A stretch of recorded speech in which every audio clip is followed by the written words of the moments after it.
welcome to Leorah 1!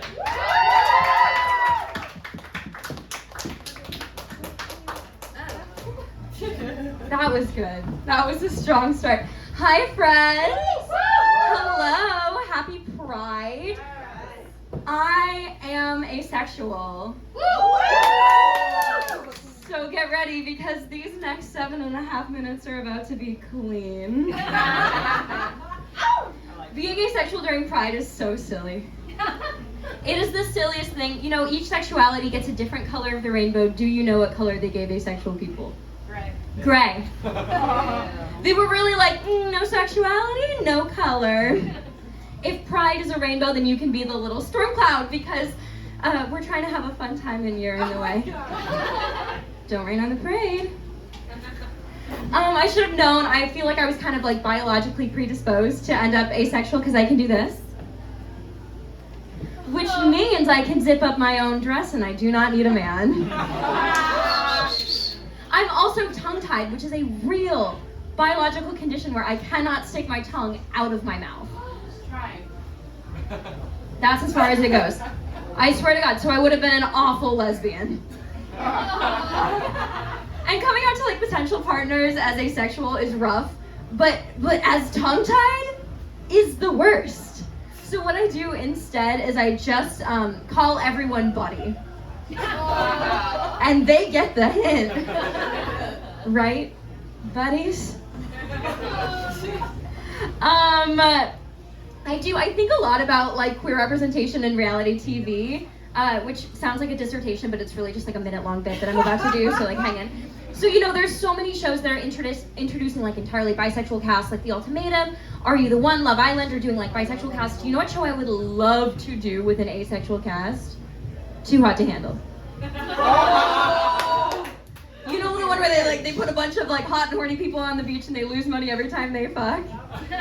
You have an entirely asexual cast, we win lots of money, we keep it in our pants, we fall in love? I think I'd be really good on like the regular version too though, because I'm like just such a wet blanket, so everyone would be going home with the money. This is me on Too Hot to Handle. So you know, there's like the shirtless guy on the beach. That's what they do. And he's like, oh, will you help me put on some sexy sunscreen on my sexy back? Sexy? And I'm like, oh hell yeah! I know so much about sunscreen. I'm real pale. I use a mineral sunscreen as a full coverage foundation. I think it's because I had jaundice as a child, you know, the childhood disease where you turn yellow and my skin overcorrected, I have no pigment left. The other day my little brother saw a picture of me and said, why does she look like a boiled chicken? Sexy. I do try to do my part in supporting other members of the LGBTQIA+ community. What I mostly did is date exclusively gay men in high school. Thank you. My mom to this day maintains that they were straight for me specifically. Not because she's homophobic, just because she really thinks I can do no wrong. Aww. And I'm like, no, Mom, like they were gay. And she's like, no, they were straight for you specifically. I'm like, no, they were just really good actors. That's what I get for trolling the drama department for boyfriends. It all worked out really well though, you know, because like neither of us really wanted to kiss, but both of us knew all the lyrics to the Mamma Mia soundtrack. I think no story like better encapsulates my experience being an asexual woman dating gay men than the story of my second kiss. My first kiss was on stage, duh, obviously. My second kiss was with my 7th grade boyfriend. We were on the 7th grade approximation of a date, you know, when you get pizza and sit in the park and play that fun game of like whose mom's gonna pick who up first chicken.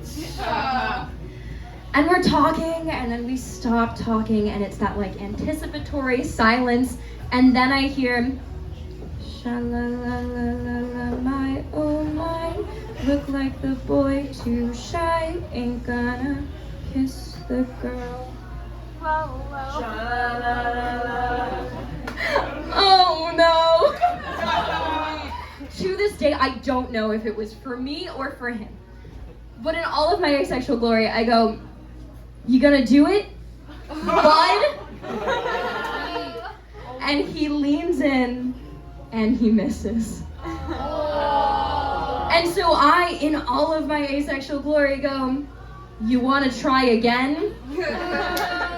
To this day, it was the most romantic evening of my life. I love.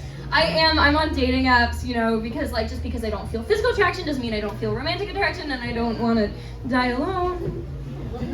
And being an asexual on Tinder is kind of like anytime Canada gets involved in a major world conflict. I don't know what's going on. I am very frightened. But boy, am I happy to be considered. And I see people's bios that are like, here for a good time, not a long time. So what does that mean that I'm here for? A long time and not a good time? If you end up dating me, yes. And then, you know, whenever guys find out that I'm a stand-up comic, they'll always be like, "Oh, tell a joke about me, roast me." I'm like, you can't provide good material. You can't even provide a good conversation, Mr. How was your day? You know who provides good material? The gay boys I kissed in 7th grade. Happy Pride. And so I was explaining, you know, to my therapist how hard it is to find a guy that's kind of down with my situation, okay, with dating an asexual woman. And she thinks about it for a second and she goes, "You're not religious at all, are you?" And I go, "No, not really," because I think she's about to drop some non-denominational wisdom on me. And she goes, "Oh, that's too bad. The church would have been a really great place to meet a man who's willing to wait." And I laughed like you are now. I stole that verbatim to use as a joke in a comedy show. She was serious. So now not only do I have to find a boyfriend, I also have to find a therapist.